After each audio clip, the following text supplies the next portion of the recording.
के इस दर्जात पर आए हुए तमाम अमन पसंदों को मेरा सलाम।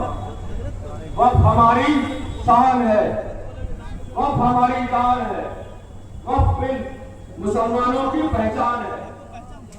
ये भारत देश जान ले, ये सरकार जान ले, इस वक्त बिल को उन्हें बदलना पड़ेगा, नहीं तो हम लोग जहां तक जाने की कोशिश करेंगे, जहां तक हमारी ताकत होगी, जहां तक हमारा आवाज जाएगा, वहां तक हम जाएंगे। मुसलमान एकताई का पहचान है। मुसलमान कभी नहीं चाहता हो कि दूसरों में फूट डालो और शासन करो। मैं अपनी बात को एक शेर से खत्म करना चाहूंगा।